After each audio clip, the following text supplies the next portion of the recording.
All right, everyone. Today we are here with Larrell Murchison of the LA Rams. How are we doing today? We're doing awesome, man. How are you? Doing great. So just first tell me a little bit about how you got introduced to the game of football. Since I was a toddler, my mom and dad put me in the recreation program in Elizabethtown, North Carolina, me and my twin brother, and we've been playing since flag football, man. I mean, we started obviously in the yard, and when we were able to old enough to play tackle, we played tackle and just been excelling from there. And then growing up in the small town environment, how do you feel like that shaped you into who you are today? I think because it just where I'm from, you have to work a little bit harder to get going and to make it where I'm at. So, carry the wood, carry the lunch pail, and chop the wood is my mentality. Just because you know I didn't grow up around a bunch of 5-star athletes, and I didn't grow up around a bunch of Division I players who actually went off to Division I and had successful careers. So, and going to Lewisburg College also, another place where a lot of people haven't made it out. So, my mentality is always I got to work a little bit harder than just the average guy, just to be around and just to be able to be successful. Yeah, and then how did it feel just coming back to play for, like you just said, that Division I school at NC State in your home state? And it was amazing. It wasn't going to be like that because originally I had committed to Ole Miss, so I was supposed to go to Mississippi. Then I committed to Georgia. I was supposed to go to Georgia. So God worked it out to where I started back, and he just said, "Hey, man, it's time to just stay home and have your family come to the games, and let's see how this turns out." And it turned out great. So it was definitely amazing. Yeah, do you feel like with that extra support, it kind of, validated your decision to go there? Yeah, for sure. Because they didn't recruit me during the process. They didn't recruit me, they didn't offer me until the last day. I mean, it was crazy how it worked out. Like I said, man, I was committed to the University of Georgia, and then the day of signing day, they realized that they had oversigned. So obviously, my scholarship had to go because they didn't have any more rooms. We had a whole bunch of offers, and ultimately, Dave Dorn made me feel comfortable within a day. I feel like I had known him throughout the whole process, and he made me feel comfortable, and we made it happen. Yeah. And then after a great senior season, you got invited to the Senior Bowl. What was your biggest takeaway from doing that whole experience? And then how did it impact your preparation for, what came next in the draft? Man, so that was an experience, man. Ever since I found out about the Senior Bowl, it was Justin Jones. I remember him getting the invite. He's the D lineman for the Arizona Cardinals. He's definitely one of the D linemen that I look up to, still to this day. And I saw his locker was beside mine in 2017, and I saw him get that invite. And ever since that moment when I saw it, man, I noticed it, and I was like, yeah, I gotta go to that game. Like whenever it's my time, I want to go to that game. That's the game. That's the most important game, prestigious game. I want to do everything I can to make it there. So going there was an honor. And then, like I said, playing with those guys, like I played with Neville Gallimore, guy Neville, a couple of more guys that's still in the league right now. We played together, and we built the bond. And going into the draft, I just realized how important it was, and just I felt after going to the Senior Bowl, like, man, I really belong. Like I really belong. I can really play this game at a high level. Yeah. And then did you ever feel like at the Senior Bowl, because I've heard from guys that, if they make it to the Senior Bowl, it kind of boosts their motivation, be like, oh, like, okay, I made it to the Senior Bowl. I can hang with the big dogs. Oh yeah, absolutely. That's exactly how I felt. Leaving the Senior Bowl and just being confident, and just more confidence instilled in me as saying, like, man, I got this. I got this. Let's roll.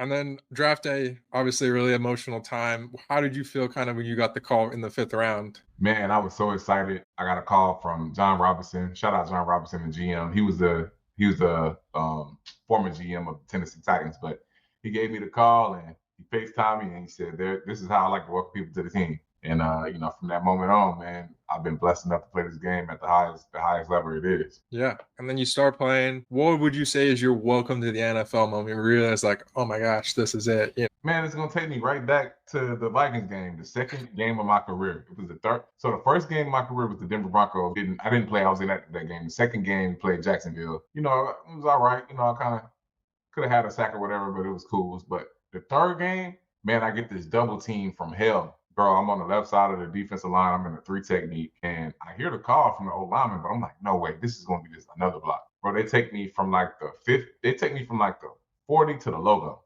and I was back there with the freaking DBs. I didn't fall though, but after that moment, I was like, I got blocked here. So yeah, I'll never forget that at all. Yeah. And then you waited almost like 3 years for your first NFL sack. Come to the Rams, you get 2.5 Mm. first Rams game. I mean, how does that feel? Like, I feel like, did it feel good? Did it feel like finally I got one? Like, tell me about that. It felt really good, man. It just felt like a breakthrough moment just because of everything I had been through that 2022 season. Starting off on the practice squad, getting out the practice squad and signing an extension with the Tennessee Titans, and playing well for those games, and then having to get waived again, from Tennessee, and then LA being the city that I've always been infatuated with. Me getting that call and just me being excited for new life, to be around new people, and just something new. I mean, it felt like a movie. I woke up that day and I knew it was gonna be a great day. I walked out the tunnel. It felt like I was in a Madden game. And then like my coach Henry, shout out to Eric Henderson, man, and he just made me feel so comfortable. Like I was a new player. I was. This is my first week playing, and he didn't put any stress on me. He like, bro, if you don't know the calls, just play ball, and that's what I did. And God allowed me to have the game of my life on that day, Yeah. Christmas Day. I feel like, despite all the injuries that year, one of the like bright spots of that season when it kind of allowed guys like yourself, Kobe Durant, some of those guys to get a little bit more like playing time and development. Do you feel like having that more playing time with some of the guys in front of you, unfortunately getting hurt, helped you as a player? Oh yeah, absolutely. It did. It did. It gave me. I mean, it's definitely the reason I'm still here today. It's one of the big reasons I'm still here today because you actually got to see what type of player I was. I was, in a spot where I was getting coached. I was getting coached hard, and I had people around me that believed in me. That didn't know me, and they learned about me that day. And from that day forward, they seen that I'm the guy that's gonna come and put his head down. And I don't got to be flashy. I'm not sparkly. I'm not the player that you're gonna look at on film, and they're going to say, man, he's this, that, and the third. I'm the guy who put my head in the fan no matter what. You know what I'm saying? Like, I'm that consistency. When it comes to Yeah. consistency and putting his head in the fan, you got Larrell Murchison.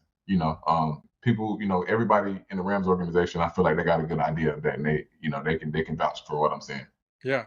And then you mentioned earlier you played for Coach Henderson and now Coach Smith. Can you break down the biggest difference between, their coaching styles or perspectives? Well, Giff actually kind of basically like raised, Coach Henry in the defensive line game. He coached him, and he's a mentor to Henderson. So I mean, bro, the respect that I have for both of those guys is up like it's up through the roof, man. Because Giff is a guy that Giff and Henry are two of the few that's going to tell you the truth. You got a lot of guys in this game, man, that will tell you something, but it's not the whole truth, or they don't want to tell you because it may not necessarily be fun to hear. Gift is going to tell you like, hey, this is what's going on, and you know what I'm saying. You got to respect it. And Henny's another guy who's, hey, this is what it is right here.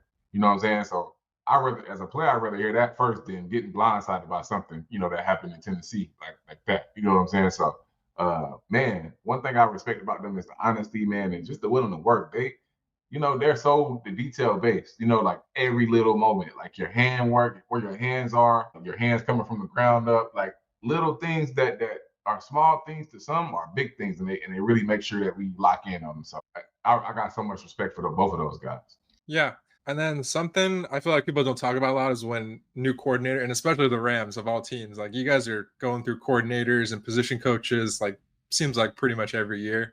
When a new Mhm. guy comes in, like just for example, this past season with Coach Shula, how much of that previous system would you say that they reference and say like, we're gonna keep, what Coach Raheem did, and we're just gonna pivot just entirely? How much would you say is kind of kept from the old coaching regime? I won't go into kind of specifics as far as like the scheme, but I will say as far as like attitude and that motivation, like the way he comes, I feel like, bro, we didn't miss a beat, man. Like Shula is the bomb, bro. Like we come in there every freaking Tuesday and we talk when we talk football, and I mean every Wednesday when we talk football, and it's time, for game planning, man. We all are excited, and we all like have so much respect for Shula, man. And as you can see, bro, like he knows what he's doing. So man, we got some dogs, man. Shula's the freaking dog. A Yeah. freaking dog, man. So that's all I'll say with him. When I was at training camp this summer, I was on the sideline. I was kind of just watching you guys practice. One of the main things I noticed was anytime the defense would do anything like remotely good, whole sidelines like, yeah, full of energy, full of love. Do you feel like that Excitement. kind of carried into the season and Heck kind of yeah. you guys like really just go after it this year? Heck yeah, because one thing about this team, man, I feel like nobody on defense or offense is for themselves. No, we don't have any selfish players on this team. Everybody wants everybody to make a play, and if somebody's down, the guys pull us together because it's like a big family. I can say this is the closest team I've ever been on. all through my years at the Rams, right? Maybe my first year, I didn't really know everybody like that, so I didn't know how typically close we were, like, in that December 2022. But when it got to 2023 and 2024, I mean, everybody can go to lunch with everybody. Like, everybody can, everybody just hangs together, and you can tell that on the field and how excited we are. Like, it's fun back and forth for sure. Yeah. And then you guys had all the new guys come in, Fisk, Verse. How would you say, as a vet that you tried to kind of impart, some wisdom, even if they didn't want to hear it? How would you say you tried to like help them out this year? I can say with my attitude, man, just kind of my attitude and how, I had a positive, I feel like I had a positive attitude in the room all year. Obviously, I took some time away from the game due to, injury, and, I wasn't able to be around as much as I would like. But when I was around, I had that smile on my face, and, I was laughing and joking every day. So that, and, just like I said, my willingness to put my head in the fan, you have to respect it. And I feel like they respected that right away about me, just going through the different trials and tribulations as I did this year, one thing I did was keep a smile on my face. And I think that's kind of why they gravitated and how they gravitated towards me. And, we all became closer like that. Yeah. And then with the time away from the field, what was one thing you kind of learned from just, being able to take a step back and just say, like, what are my goals? Learn a little bit more about yourself. Tell me. Yeah, definitely. I just learned, man, you can't take it for granted, man. Even though it's hard sometimes, you're tired out there, you're sore, your body hurts, you got to go again, you got to go again.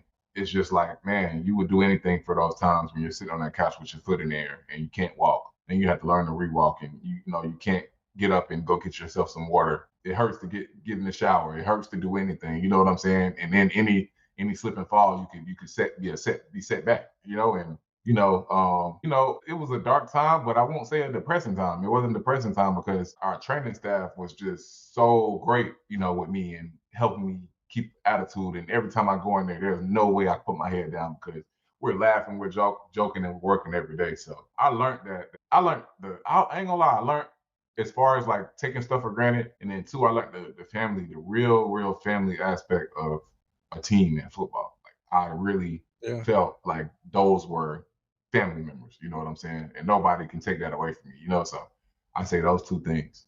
Yeah.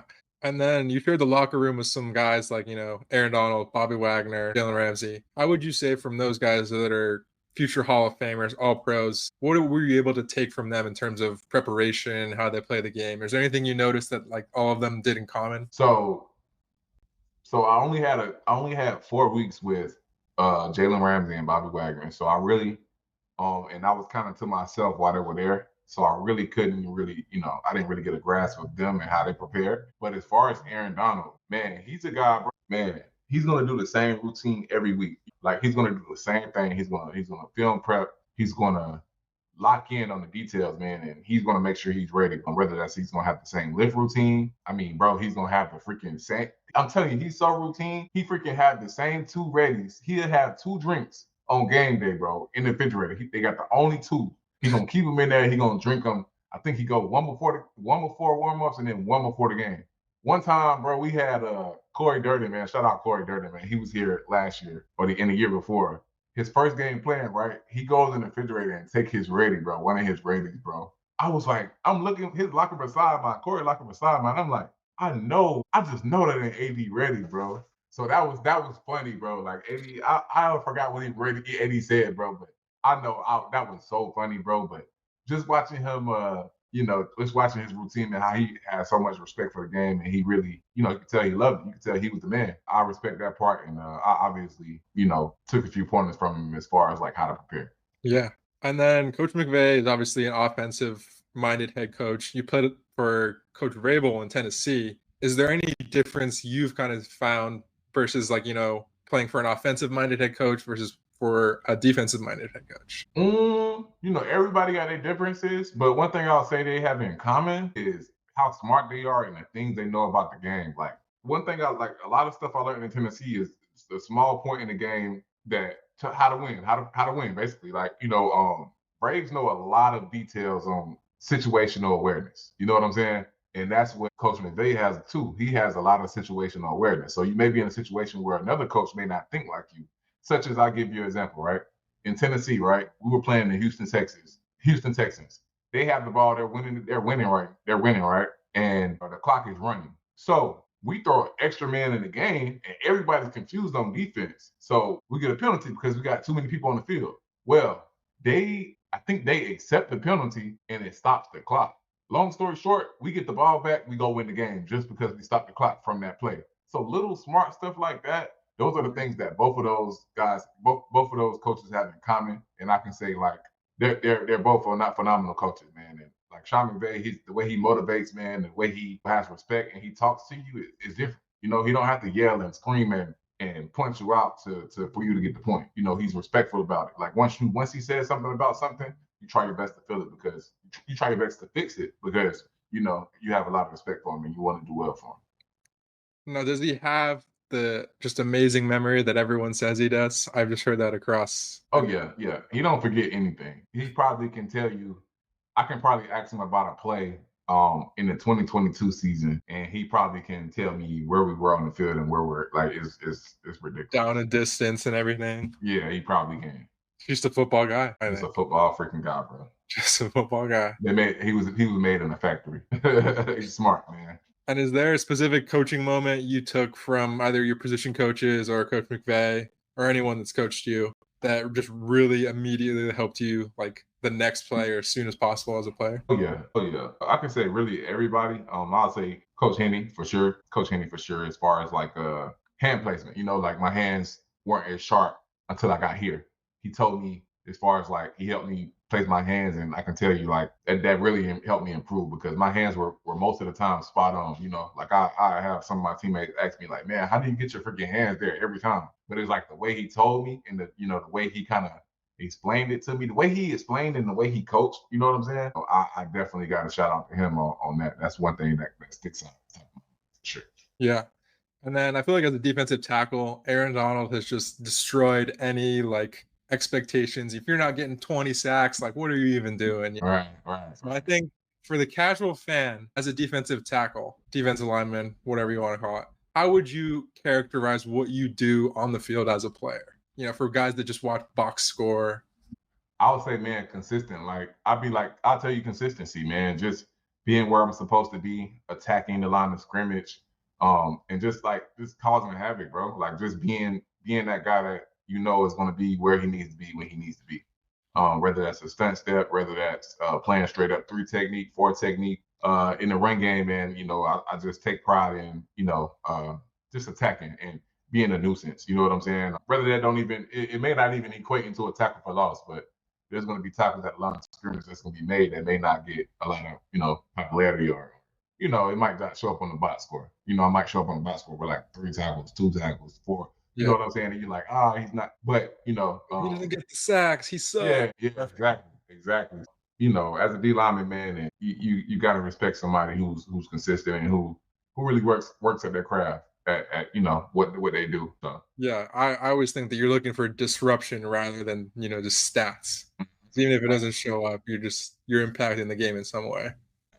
And then could you break down for listeners? I mean, I even get confused with this sometimes myself. The difference between playing defensive end, outside linebacker, and edge rusher. Because I feel like those terms get thrown around a lot, and sometimes it's just really confusing for the average fan. Okay, so outside linebacker, right? Outside linebacker is they can sometimes it depends on what defense you're in, what type of scheme you're in. They'll be up sometimes, like in a backer position, covering or whatever. You got your defensive end. They can play in a 5 technique, or it can be a 4 technique, 4 tech or 5 technique, and you'll be on the edge. You'll be rushing as well. And then what was the other one you named? You said defensive end. Defensive end, outside linebacker, edge rusher. Okay, yeah, the edge rusher goes. I think an edge rusher could be both of those things. I think an edge rusher can be a defensive end and an outside linebacker.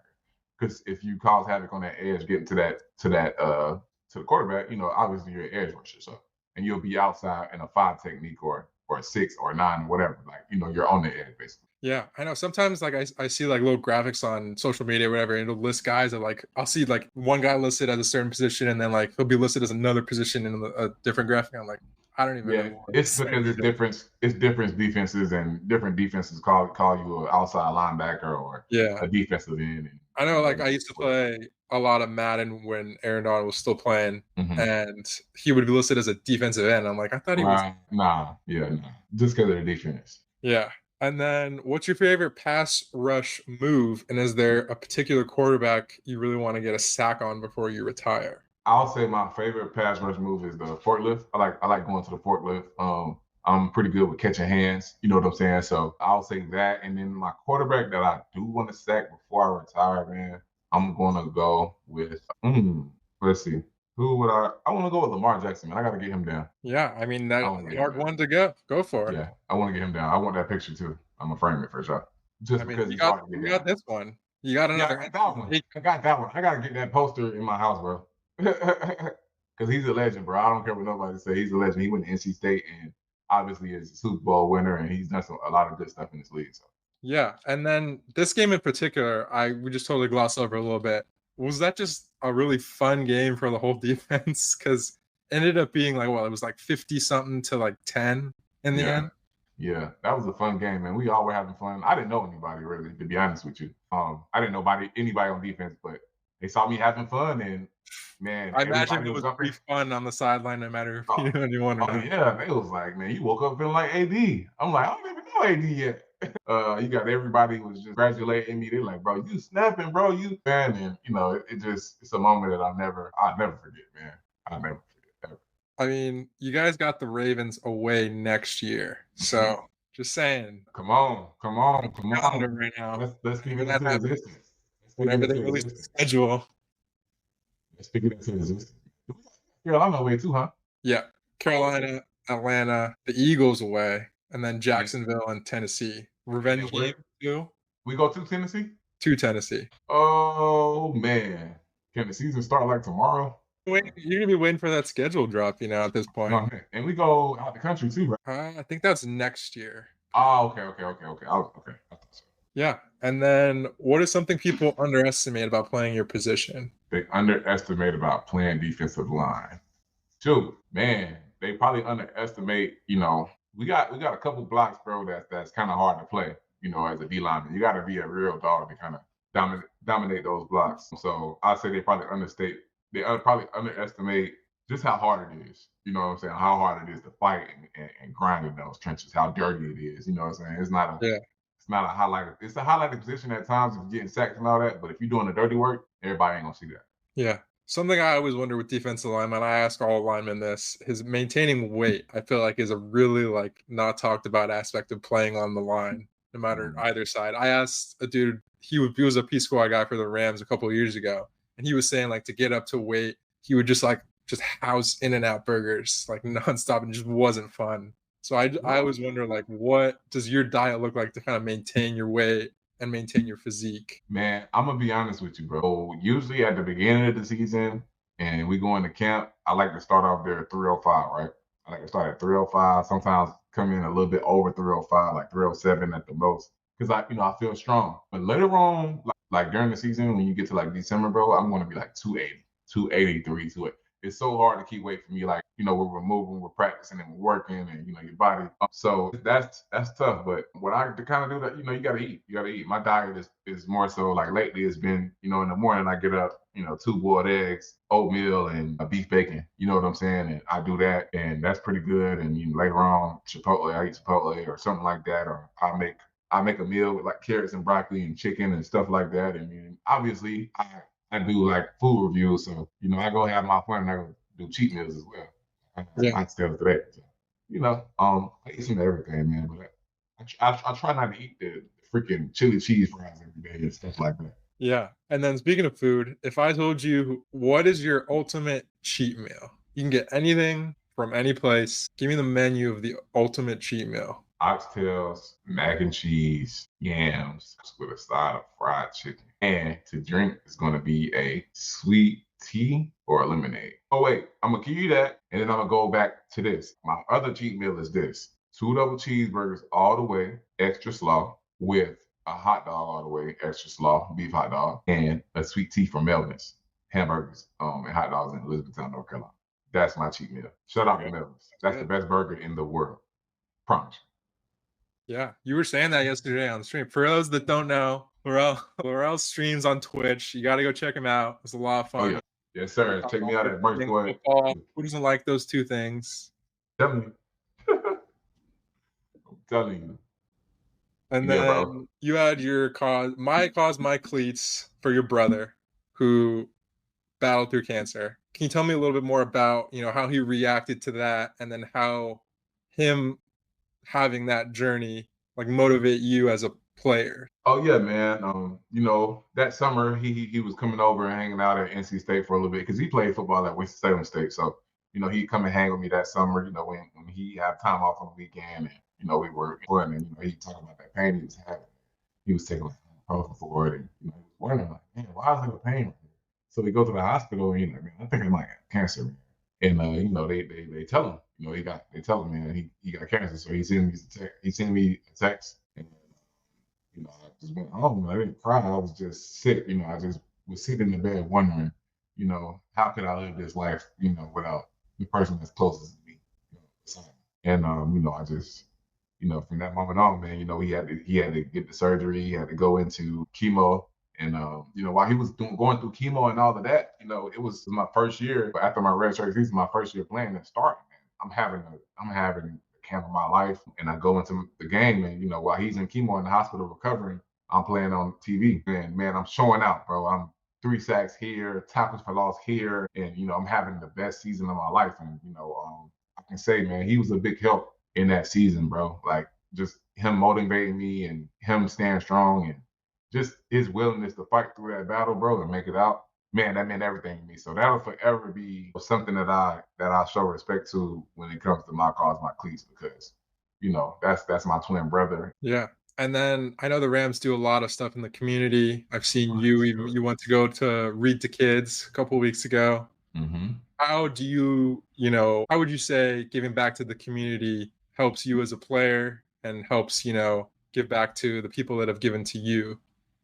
Man, it just helps me a lot, bro. Like, cause just where I'm from and just the small town and man, just going back and just saying stuff to the kids, man, I feel like that helps a lot. You know what I'm saying? Like that's not monetary. That's easy. It's easy for me to go home and walk into a school and say, kids, like this is where it starts at. This school is very important. You know what I'm saying? Because if they don't hear from me, if you hear from your parents, that's fine, right? But we all been there as a young kid. When our parents say stuff, you might be like, like you tell me stuff all the time. But like me, what I'm saying? I don't personally know them, but when I go in, I obviously play in the NFL, what I'm saying? I obviously made it out of the same place. When I go back, they see that I made it out and I went to the same place they went. They might be like, oh, maybe I can do it. Maybe this is something that I can do. Maybe this is something that I need to focus on. Maybe schoolwork is important because if he's telling me this and he's here, I can be there too, and he's telling me how to do it. So man, it just means so much to me to go back, bro. Whether I have to go back and whether I go back and freaking just say hi, if that means anything to anybody. If I could take one kid and motivate him to be better than ever and be successful, hey, I've done my job, bro. Yeah. And then in terms of motivation, obviously you mentioned it earlier. There are some days where you're just like, oh, do it, the body's quitting on you. How do you stay like motivated? How do you stay like in a way where you have to go, I gotta keep going, I gotta do this. Doesn't matter. Music, man. Music and just the people around me, man. And now it's going to be even more because of, I sat out with injuries.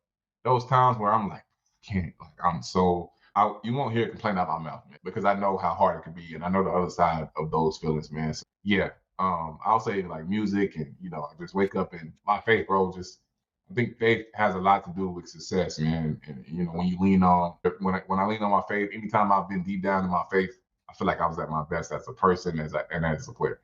Yeah. And then when you took time away from this past season, did it ever pop into your mind about the whole streaming thing? And did that kind of give you an idea of like, oh, okay, this was so much fun. Like, is this something I want to do after football? Like, is that when you started streaming, doing the whole like online thing? Nah, actually, so after the season, I got with my boy Joey, and he was like, "Man, you want to get a PC?" I'm like, "Yeah, I might as well." And then I just like, "Man, you know what? Let me give this streaming thing a try, bro. Like, just let me see. Like, I'm typically a quiet guy. Like, a lot of Rams fans know me. They know of me. Of course, they see my name, but they like, we don't know this guy. So let me reach out and try to, just try to fellowship with a couple of Rams fans because obviously I love the Rams and what they've done for me and my family.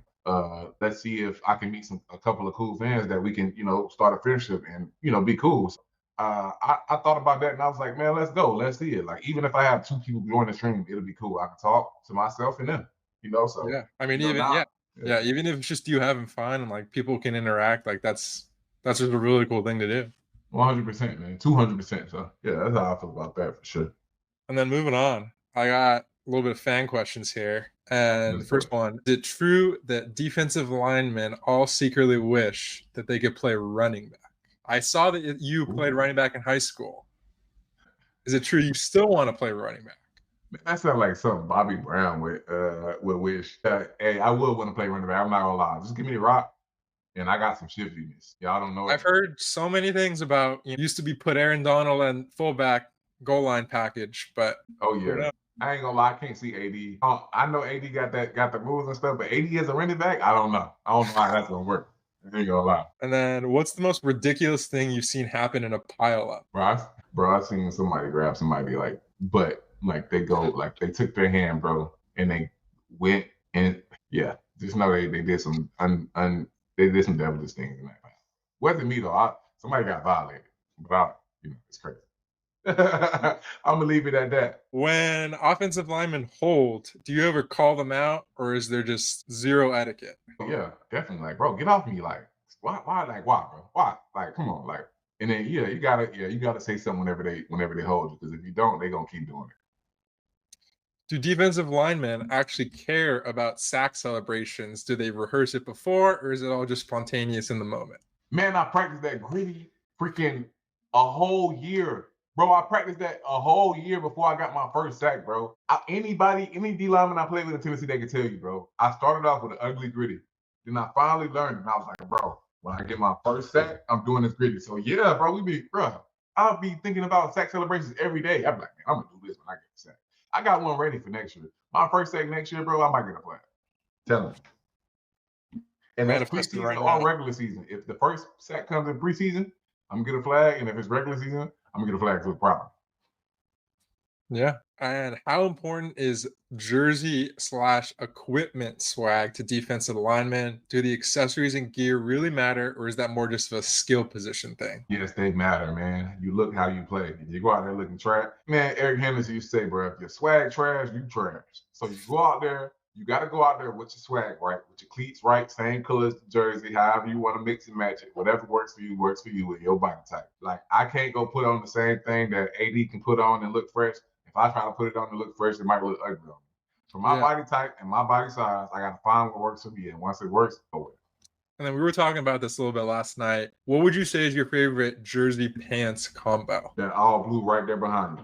When we go with that all blue, I promise you, if we go all blue again, bro, I'm gonna be ready. My cleats gonna be all blue. Everything is gonna be fine, bro. I'm telling you, No or yellow black. pants, really? I like the blue and yellow pants. I like the blue and yellow pants. Like when we go blue, red, and I yellow. think personally that the blue top, yellow bottom gives it a good contrast because the blue Right. just kind of blends it all together. And I like bone. I like all bone. Bone and yeah, bone. Just bone, all bone. White, I'm not really that much of a fan of. I'm not gonna lie. Interesting. Okay. And then if animals could play football, what animal would be the best defensive lineman in your opinion? Ooh, we had this discussion, bro. Me and my boy Stephen Griffin, bro. The best D lineman, bro. I'm not gonna lie, a bear, because he's so strong and he's low key agile. Yeah. So best defensive lineman, I'm gonna say a bear because he's gonna have power. He's gonna have strength, and he's kind of agile. You know what I'm saying? He's agile enough. Yeah. And then closing off here, after some of the ups and downs you've experienced, especially with injuries last season, what's your mindset and what are your goals heading into this next upcoming season? Man, my mindset is, just attack, have fun, smile at everything, keep a smile on your face. Be serious while I work, but also have fun at the same time. A lot of times I take it a little bit too serious and I'm locked in and I got this mean growl on my face, but just make sure I'm always having fun. And then my goals are just to have the best, as many tackles as I can, bro. I wanna beat my career high in the season as far as tackles, man. And I obviously want to get a couple sacks, man, get a few sacks for sure. So if I can do that, man, if I can be more consistent throughout the whole season, man, that's all I can ask for. Yeah.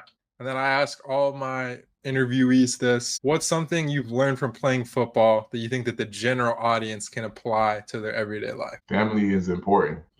Congratulate and check on your people and make sure, you have so much. Just give respect when it's due. Like, give respect when it's due and respect who respects you, man, and keep the ones that's close to you close. Because, we all have enemies out here, or people that look at us as enemies and people that look at us as competition. So you'll need your family, man, whenever, someone wants to go against you. So it's just like football. We're playing the Browns tomorrow, right? They're obviously our enemies for that day, right? We Mhm. got to bond together with our team in order to win. So I feel like you can take that in your regular life, man. Anything you have to go through, bro, that's what family's for. Family's supposed to be there to help you go against it. You know what I'm saying? And I Yeah. feel like everybody in the organization last year was with me when I went through what I went through. So that's family being close and being able to attack adversity Yeah. with them. And then what is something you'd like the fans to know about you, and what's something that you would like to tell the fans? Man, the fans gotta know, like, I'm funny, man. I'm a funny guy, bro. I'm a funny guy, and I love to freaking have fun, bro. I think they definitely should know that about me. Like I said, what else I could tell the fans? I got a twin brother, Larrell Murchison, who played Division II football at Winston-Salem State. He was a heck of a player. He was always better than me in everything, and I think that's a pretty cool fact, man, that I can tell them. But I will say, bro, y'all tell them they gotta tap in, bro, because I'm a cool guy, bro. So, when we're at camp this year and y'all coming out there to see us, bro, like, hey, I'm there, man. Just tap in with me. Let's have some fun. All right.